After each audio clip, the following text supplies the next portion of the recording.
Oke, selamat sore semuanya. Sekarang kita kedatangan tamu eh, Azam Rofiullah. Dia seorang mahasiswa dari luar Pulau Lombok yang pastinya. Kebetulan hari ini dia apa ya? Dia sedang menjelajahi 35 gunung. Kita bahas kupas tuntas sedikit demi sedikit eh, akan ada apa aja. Tapi sebelum kita masuk ke sana ya, ini saya mau putar dulu video tentang dia perjalanan sedikit aja, kebetulan perjalanan di Rinjani dan Tambora ya, dan beberapa foto slide foto di Sulawesi kalau nggak salah, kalau saya masukin ya, Sulawesi.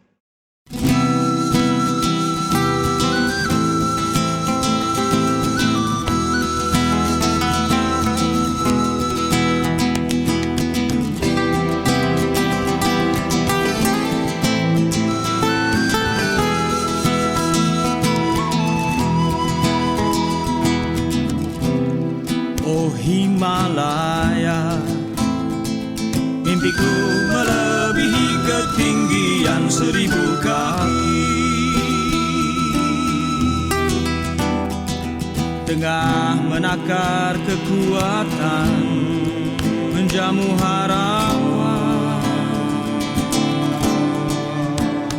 Kapankah kan tiba tapak-tapak kaki ini di hamparan salju abadimu? Kapankah kan tiba tapak-tapak kaki ini di hamparan salju abadimu?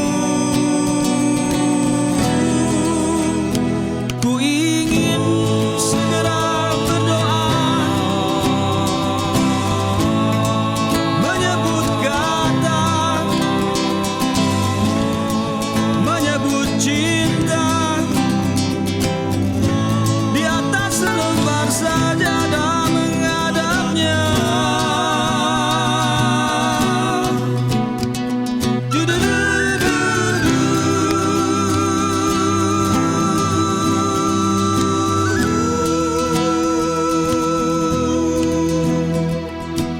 Oh Himalaya, mimpiku melebihi ketinggian 1000 kaki.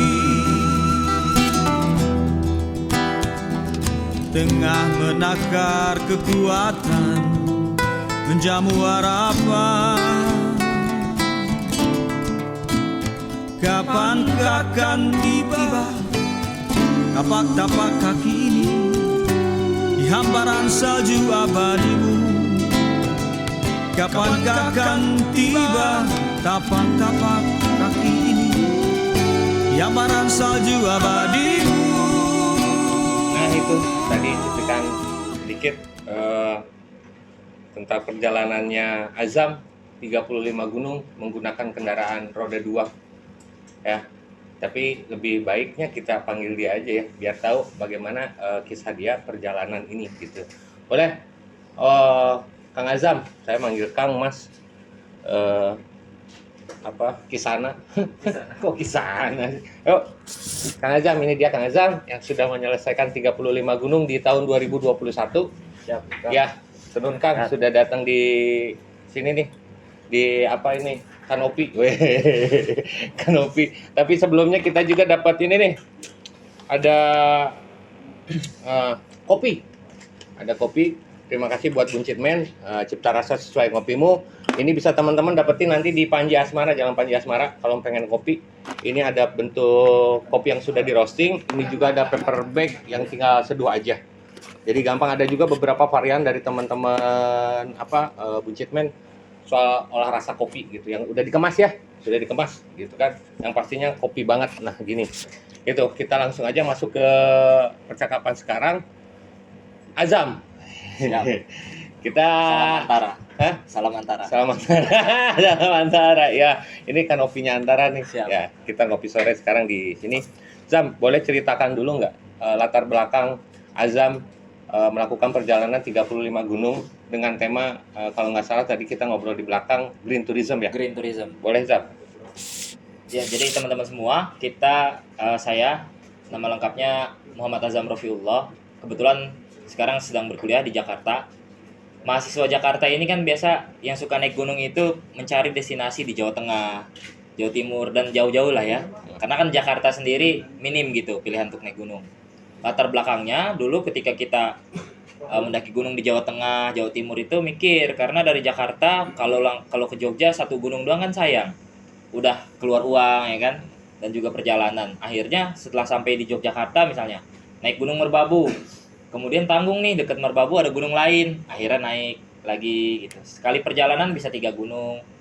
Kemudian yang kedua berjalan lagi ke Jawa Tengah, langsung tiba-tiba 12 gunung. Karena mikirnya sayang udah sampai sana gitu Kang, jauh dari Jakarta. Nah setelah itu kita pikir sayang nih udah buat pendakian puluhan kali tapi tidak ada kampanye atau manfaatnya kepada orang lain. Oke. Sehingga pada tahun 2016 berpikir bagaimana kalau nanti ketika ada perjalanan lagi yang mendaki gunung sampai puluhan kali itu kita buatlah tema ekspedisi. Nah, dari situ kita cari temanya apa yang bisa bermanfaat, mengedukasi bagi para pendaki dan juga orang secara umum. Akhirnya pada 2017 dicetuskanlah ekspedisi maraton 20 gunung dengan tema Zero Waste. Zero Waste itu apa? Jadi kita melakukan metode pendakian yang minim sampahnya atau bahkan nol sampahnya. Nah, sehingga edukasi ini bagi pendaki yang biasa kita lihat permasalahan sampah di gunung itu bisa dilakukan metode ini gitu, mengurangi sampahnya, bahkan menjadikan gunung itu lebih bersih nantinya gitu bagi pendaki dan juga bagi para pengelola. Selesai 20 gunung, saya ingin melanjutkan gitu etape dari ekspedisi ini sehingga pada tahun 2021 jeda 4 tahun itu Kang. Ya. Dari 2017 dibuatlah ekspedisi 35 gunung dengan tema yang lebih besar.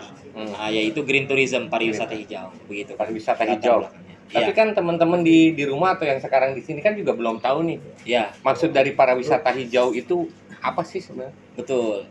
Bisa nggak dijelasin dulu pariwisata hijau? Oke. Jadi Green Tourism atau pariwisata hijau ini mengandung makna adalah 2 hal. Yang pertama itu wisata alam, yang kedua wisata yang ramah lingkungan. Nah, Green Tourism ini sangat cocok di Indonesia karena Indonesia dikaruniai bentang alam, wilayah wisata alam yang sangat besar gitu. Namun hal itu masih kurang dibarengi oleh kesadaran akan kelestariannya. Nah, kadang kan kita pikir pariwisata dan juga lingkungan ini 2 hal yang berbeda, karena kalau pariwisata itu sifatnya eksploitatif, sementara lingkungan sifatnya regeneratif. Nah, pariwisata hijau itu menggabungkan 2 aspek ini. Jadi kita masyarakat Indonesia bisa menikmati alam namun tetap menjaganya. Nah, itu konsep dasarnya dari Green Tourism, pariwisata hijau. Dipadu dengan pendakian 35 gunung. Supaya apa? Supaya masyarakat melihat 35 gunungnya dulu nih. Oke. Sehingga dia kalau kita diberitakan ngeklik dulu kan. Oke. Baru setelah itu dilihat, oh apa sih kampanyenya, apa sih maksud baiknya, seperti itu kan. Oh, Gitu. Jadi wisata alam dipadukan dengan wisata yang ramah lingkungan. Seperti itu. Oke, wisata alam yang dipadukan dengan ramah lingkungan ya. Betul. Oke. Sebelumnya di tahun 2016 itu pernah zero waste. Jadi ada kesinambungan ya antara zero waste sama sekarang Ya. wisata hijau ya. Ya, jadi nggak cuman jumlah gunungnya yang naik level, tapi jadi kampanyenya juga pun jadi naik lebih level umum ya? lagi. Jadi naik level lagi Ya, ya, gitu kan. betul. Nah, boleh cerita nggak pertama kalinya, bukan pertama, gunung pertama yang didaki untuk 35 gunung ini kemana dulu tuh? Pertama, ini salah satu gunung pertama tadi Bulu Saraung. Jadi pertama kita mendaki di Pulau Sulawesi, Gunung Latimojong, salah satu Seven Summit Indonesia. Salah satu Seven Summit Indonesia. Ya, Oke, di sana. Berapa lama di Sulawesi? di Sulawesi kita 1 bulan mendaki bulan. 5 gunung. 5 gunung. Ya, Menggunakan motor. kalau Sulawesi belum menggunakan motor, menggunakan Masih menggunakan jalur transportasi umum. transportasi umum. Betul. Jadi dari Jakarta go Sulawesi, Ya, Sulawesi keliling 1 bulan, balik lagi ke Jakarta. ya betul. Dari Jakarta go lagi kemana? Ke Sumatera, Ke Sumatera baru naik riding. baru riding. Dari Jakarta ke Sumateranya baru riding. Baru riding Betul. gitu. Oh, naik motor gitu ya. Ya. Gitu. Berarti total lama perjalanan itu berapa? Awalnya bulan apa sih? Bulan Juli. Bulan Juli. Bulan Juli. Berarti sekitar 6 bulan ya? Sekitar 4 bulan. 4 bulan ya? Ya, 4 bulan untuk menyelesaikan perjalanan 35 gunung ini. ya. 4 bulan dengan total jarak tempuh 9.000. 9.464,4 km. Mantap. Keren juga ya. Dari sekian gunung nih, Dari 35 gunung. Ya. Pengalaman yang menarik itu di gunung mana? Pengalaman paling menarik itu salah satu aja mungkin. Karena kalau bagi saya kan tidak baik tuh membanding-bandingkan sesuatu yang sudah indah ya. Karena mendaki gunung kan semua indah. Yang paling menarik salah satunya Gunung Tambora dan Rinjani tentu saja. Tambora dan Rinjani. Ya. Oke. Ada apa sebenarnya dengan Tambora dan Rinjani? Jangan gara-gara kamu sekarang ada di Lombok jadi ngomongin Tambora sama Rinjani. Nanti pulang kamu digebukin lagi. Iya. Weh, saya di negeri orang gitu ya. Enggak juga ya. Enggak juga kan, Enggak. karena kalau Rinjani memang karena gunung yang menawarkan apa ya, paket lengkap gitu. Jadi gunungnya ada, danau ada, air panas, sabana, dia semacam fiturnya lengkap lah kalau kita ini. Rinjani kemarin saya pertama kali mencoba jalur yang baru diresmikan itu jalur Torean. Oke. Jalur Torean ini menurut berbagai kalangan banyak yang bilang mirip pemandangannya dengan base camp Everest. Oh, Di Himalaya. Di Himalaya. Sehingga ya pemandangan awalnya gitu. Makanya ketika dibuka disambut baik oleh para pendaki. Kemarin saya coba itu dan memang sangat bagus di sana. Oh, kemarin coba. Iya, lewat Torean kemarin. Lewat tuh. Torean gitu. Betul. Dengan Tambora? Kalau Tambora tentu saja Tambora memiliki yang di sini ada videonya kan. Kaldera terbesar di Indonesia. Kaldera terbesar di Indonesia ya. Kawahnya itu yang terbesar, di situ sekitar jarak totalnya 30 km kita pendakian, menjadikan Tambora juga salah satu pengalaman paling mengesankan. Oke. Dibandingkan dengan gunung-gunung yang tadi diantaranya tadi Kerinci ya, Kerinci atau apa tadi Semeru udah ya, Semeru, Argopuro gitu. Nah Gunung Rinjani seperti apa? Karena Gunung Rinjani ini bagi kami orang di Lombok ini sebagai pasak ya, paku bumi di Lombok ini itu gitu, dan memiliki nilai filosofi Dewi Anjani-nya itu di Gunung Rinjani ini. Itu aja mungkin, terima kasih.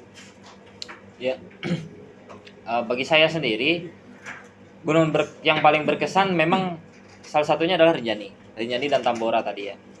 Kemudian Rinjani ini menurut pendapat saya memang adalah destinasi yang paling cocok menerapkan green tourism kalau kita tujuannya adalah untuk menjadi pemimpin di era environment 6.0 yang tadi saya jelaskan pada tahun 2050. Kenapa?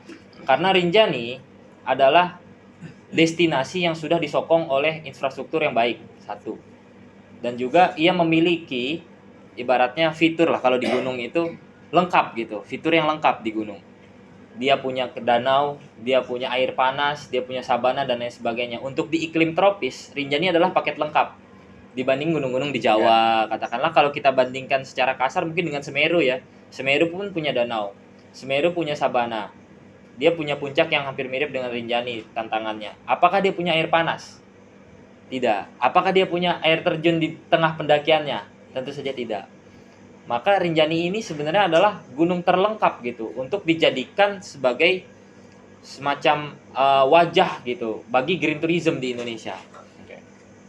Mungkin sekarang kepopulerannya belum bisa mengalahkan Semeru karena mungkin akses yang lebih dekat dengan pusat ibu kota dan juga kepopuleran lewat film. Mungkin yang Romeo Rinjani itu kurang hits dibanding 5 cm ya. Tapi Rinjani bagi masyarakat Lombok sendiri memang sudah semacam tadi betul katanya pasak dan juga memang potensi yang terbesar gitu. Tidak hanya bagi masyarakat Lombok, bagi masyarakat Indonesia. Apalagi kalau kita mau jadikan destinasi internasional dibandingkan katakanlah Semeru dan Jawa ya, lebih banyak ke Rinjani bule-bule karena dekat dengan Bali satu ya kan. Dan juga dengan adanya apalagi sekarang Mandalika, sirkuit Mandalika. Itu kan mendatangkan turis-turis mancanegara juga otomatis.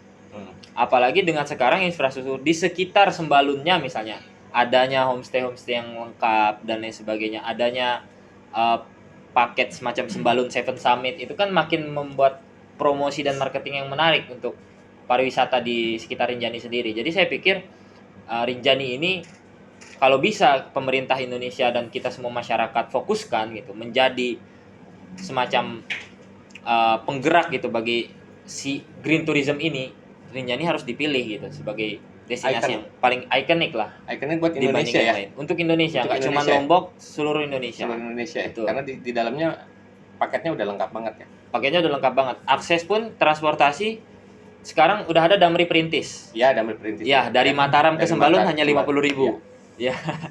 Dari Mataram ya. Ya, jadi sudah cocok. Udah Rinjani cocok bagi- banget ya. Betul. Ada lagi yang mau bertanya sebelum saya akan menyeruput beberapa gelas kopi dari Buncitman gitu. Itu Kang moderator. Boleh, silakan. Ya, baik, terima kasih. Yang ingin saya tanyakan di sini adalah, ini kan 35 gunung Gi. ini.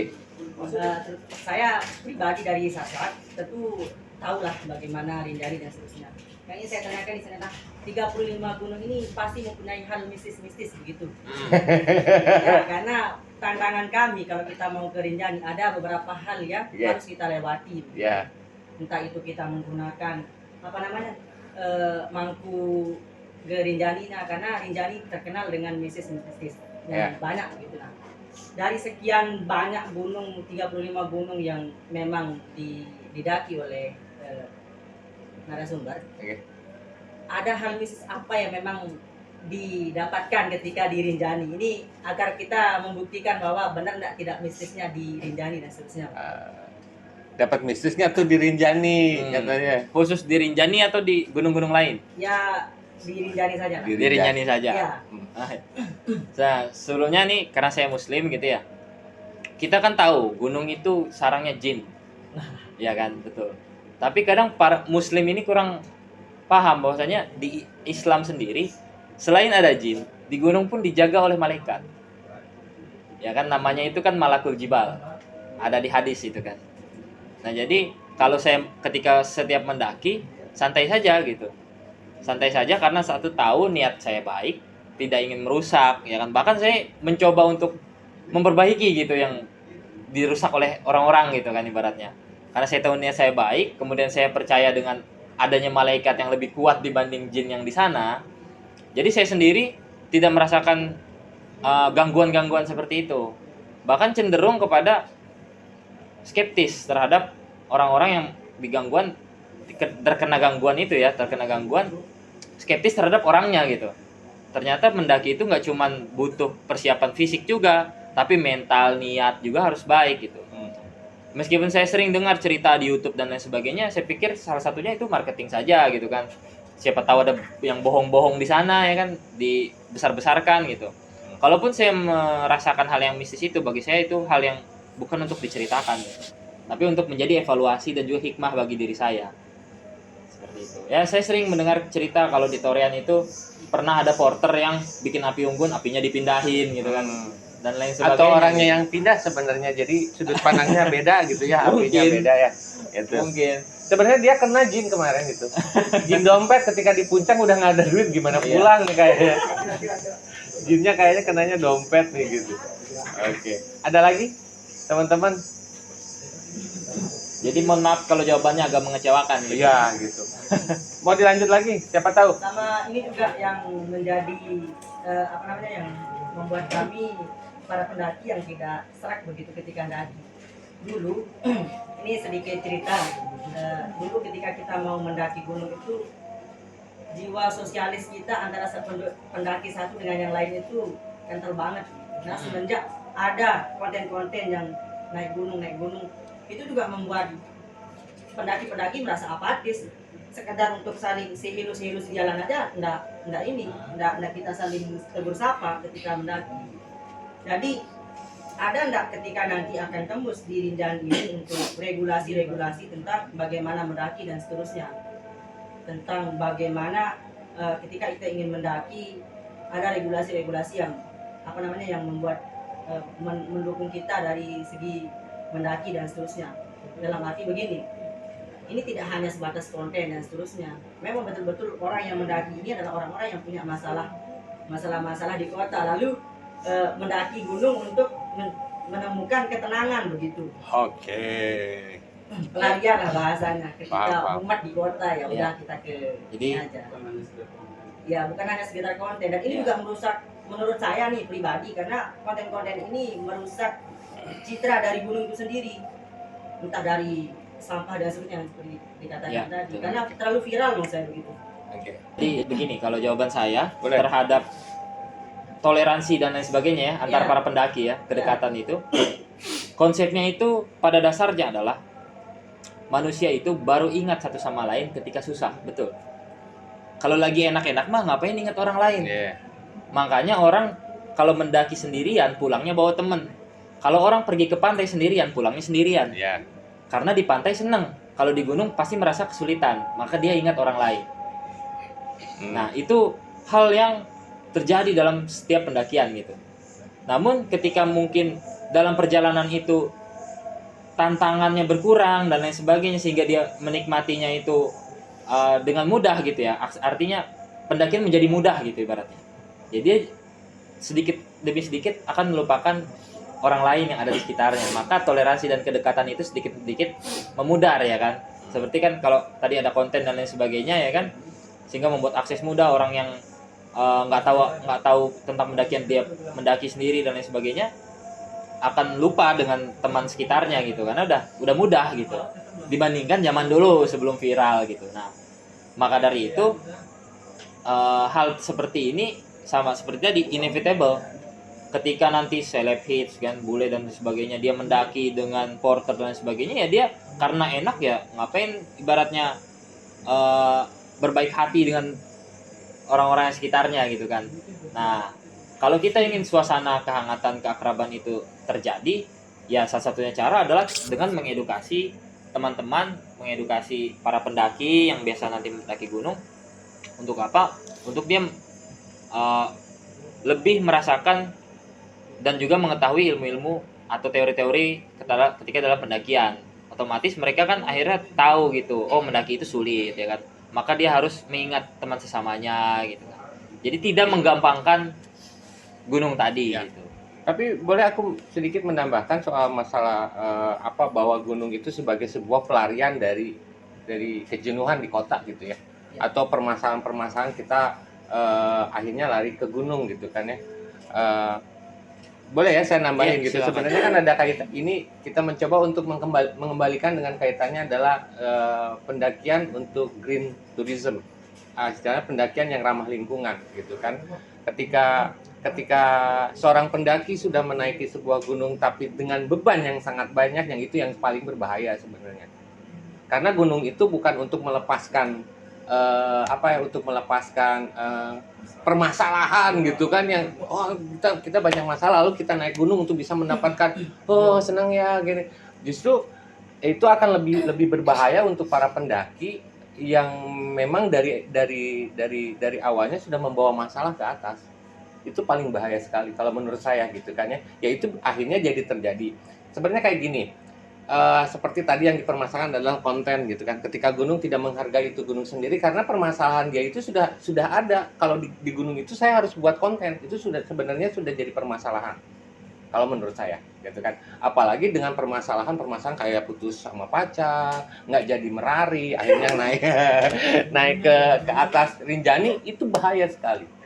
Maka mungkin bisa jadi kalau tadi ternyata gunung itu ada antara jin dan malaikat, ketika orang yang bermasalah itu yang ngedeketinnya adalah jin bukan malaikat gitu loh. Jadilah muncul hal seperti itu. Sebenarnya kalau bahasan ini sangat menarik, kenapa sama teman-teman ada pertanyaan seperti itu. Nah, inilah fungsinya dari green tourism ini. Teman-teman lokal ini yang bagaimana caranya supaya Rinjani yang sudah paket komplit ini bisa menjadi sebuah destinasi atau ikonik. Nah, bagaimana teman-teman pendaki yang ada di Lombok mungkin ya, itu bisa mensosialisasikan gitu, bahwa pendakian itu adalah bukan pelarian dari sebuah masalah gitu loh. Kadang-kadang banyak orang yang seperti itu yang kita menemukan, ya itu tadi yang saya tanyakan, karena dulu itu mendaki gunung itu sangat sulit karena harus melalui pendidikan selama 3 bulan terlebih dahulu baru kita bisa mendaki gitu kan. Jadi lisensinya naik gunung zaman tahun 90-80an itu harus masuk PA dulu, pencinta alam, baru naik gunung. Kalau sekarang tanpa harus PA pun sudah bisa naik gunung. Nah, itulah mungkin sedikit menambahkan saja gitu. Aku baru ngambil dari Buncit Man, jadi harus tester dulu gimana rasanya. Oke. Ya, ada iris sama krim brulee. Nah, oke. Mau yang mana nih? Ini tanpa alkohol nih. Iris, oke. Jadi teman-teman kalau misalkan mau coba, ini bisa langsung aja. Ini kopinya juga alami. Ya semua juga kopi alami ya, benar kan? Tapi teman-teman kalau mau ini bisa coba, ada di Buncitmen. Kalau misalkan masih penasaran nanti bisa datang ke Panji Asmara ya, di Jalan Panji Asmara. Ini khusus olahan kopi dan mengajarkan juga bagaimana menjadi seorang barista kopi. Siapa tahu teman-teman mau belajar di sana, boleh banget, boleh banget. Sekarang ini Kang, boleh saya tambahin? Sekarang bagusnya nih makin sadar masyarakat kopi itu digiling bukan digunting. Iya benar. Ya. Nah, ini kalau misalkan sebenarnya termasuk salah, aku mau tanya nih, ini bisa jadi salah satu green tourism nggak, ketika kopi yang tadinya itu digunting, akhirnya dia dikemas semacam ini. Ya, Kemasannya kemasannya bisa. bisa ya, Bisa sekali. bisa banget ya. Bisa. Itu termasuk ya. Ya. Cuman permasalahannya berarti carrier kita lebih berat aja ya, Iya, lebih berat aja. lebih berat doang ya. Nah, tapi bisa bawa yang bubuknya dengan bungkusan yang foil yang Oh, seperti iya. ini kan bisa digunakan kembali. Artinya dia sustain, Iya nggak benar. rusak. Nah, Berarti termasuk sama zero waste juga ya. zero waste juga. Zero waste ya. Zero waste juga. Jadi sebenarnya bagian daripada ramah lingkungan itu kita harus kenal dulu sama zero waste kali ya. Salah satunya. Salah Sebenarnya, satunya. zero waste itu bagian dari sustainability. Hmm. Jadi kita kalau mengenal bagaimana sustainability, paham dengan konsepnya, kita zero waste gampang gitu. Sustainability kan intinya adalah dia bisa dipakai kembali, bisa dipakai dengan waktu yang lama gitu, sehingga tidak langsung jadi sampah gitu. Sebenarnya plastik pun nggak semuanya jahat. Ada plastik yang kuat bisa digunakan bertahun-tahun. Kan yang jadi masalah yang sekali pakai, langsung buang. Yang permasalahannya itu ya. Ya, Terlalu banyak kantong kresek ya. Ya, kresek-kresek. Kantong kresek. Nah sebenarnya Zam, kalau aku ngelihat selama saya tinggal di Lombok ini ya, Lombok tuh sebenarnya udah zero waste loh, Zam. Beneran, jujur aja. Lombok itu sudah zero waste dengan adanya nasi daun, Iya. ya kan? Nasi daun itu udah zero waste sebenarnya. Cuman gara-gara banyak yang plastik akhirnya jadi terbalik deh, gitu Iya, kan. betul. Kalau saya ngelihatnya gitu, ini susah bener ya bukannya. Ini Bener-bener buncit nih ya.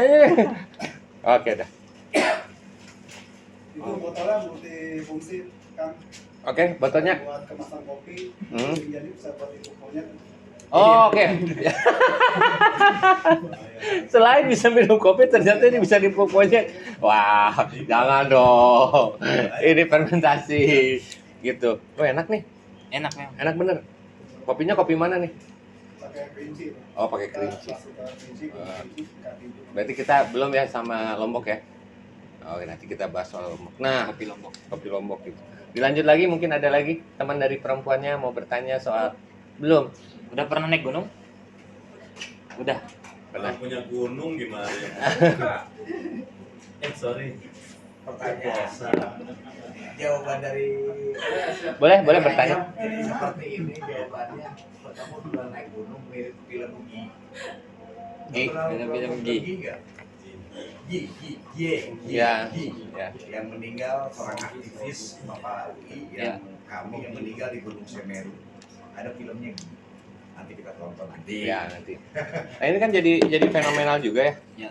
Ketika keviralan naik gunung itu setelah adanya film 1 cm. 5 cm. 5 cm, Ya. sorry. Iya. Itu menjadi viral, akhirnya naik gunung menjadi sebuah fashion.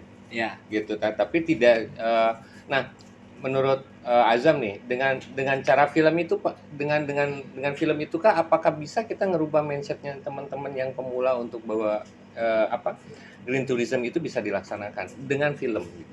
Bisa nggak? Bisa. Makanya dengan adanya talk show hari ini ya kan, Hah? kalau nanti Metro TV nonton Oke. atau Trans 7 nonton ya Oke. kan, green tourism ini bisa dibuat film. Iya. Yang mana mengkampanyekan adalah itu kan yang disisipi oleh Iya. prinsip-prinsip yang ramah lingkungan itu. Ah. Nah, kan kalau kayak gitu secara tidak langsung membangun kesadaran mental ya kan Iya. dari para penonton dan juga terutama generasi muda.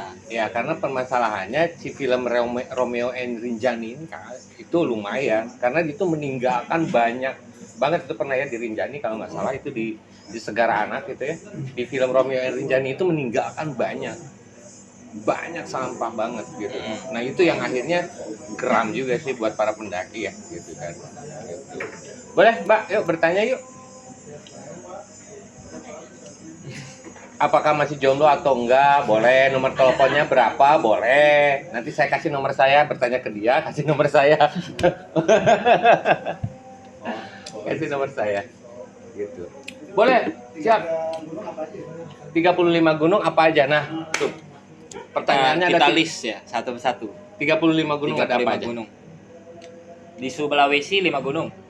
Latimojong, Sesean, Lakawan, Bulu Saraung sama Lompo Batang. Lompo Batang, Di Sumatera 4 gunung, Sumatera, Kerinci, Kerinci, Marapi, Marapi, kemudian Gunung Tujuh Gunung Tujuh, dan Gunung Talang. Gunung Talang. Nah, di Jawa nih banyak sekitar 18. Oke, di Jawa. Kita pindah ke Jawa. Ya. Oke. Gede, Gede, Pangrango, Manglayang, Manglayang, Gelis, Gelis, kemudian Cikuray, Cikuray, kemudian Slamet, Slamet, Prau, Prau, Sindoro, Sindoro, Sumbing, kemudian Andong, Andong, Telemoyo, Telomoyo, Ungaran, Ungaran, Lawu, Lawu, Wilis, Wilis, Arjuno, Arjuno, Ulirang, Ulirang, terus 16. Penanggungan. Penanggungan 17. Habis itu di Bali Di ada Bali, Gunung Adeng, Adeng. Catur, Abang, Batur. Oke. Terus Rinjani, Tambora, Tambora, Kelimutu sama Kelimutu. Gunung Api Iya. Sembilan. Totalnya 35. 35 Kang. Kurang Jadi- satu ya? Kurang satu. Apa ya berarti? Kurang satu kalau nggak salah. Lewat. Ya susah juga mikir. Jadi sebenarnya Gunung Gelis itu juga itu didaki oleh beliau Gunung Gelis. Yang kalau di map itu sebenarnya Bukit Jarian. Iya. Bukit Jarian ya. Gunung Gelis mendakinya pakai kaki bukan pakai tangan. Oh, pakai itu. Ada, Mbak? Oke, silakan. Sedikit ya. Sedikit. Oh, banyak juga nggak apa-apa. Harus lebih banyak lebih baik. Kalau saya bertanya masalah lebih ke pribadi Mas Azam, maksud saya ketika Mas Azam mendaki gunung, apa aja sih yang dirasakan di setiap gunung-gunung itu kan berbeda-beda nih ya. Yang Mas Azam rasakan ketika mendaki gunung ini, gunung itu, apa sih yang Mas Azam rasakan bahkan atau yang dapat Mas Azam perbuat gitu atau apa ya? Nggak ke pengalaman juga sih. Apa yang Mas Azam dapatkan dari suasana misalkan atau dari ya gunung tersebut. Jadi apa yang saya rasakan dan apa yang dapatkan gitu ya. Ya, lebih kesimpulannya kayaknya gitu. Ya. Ya. Dari setiap pendakian nih.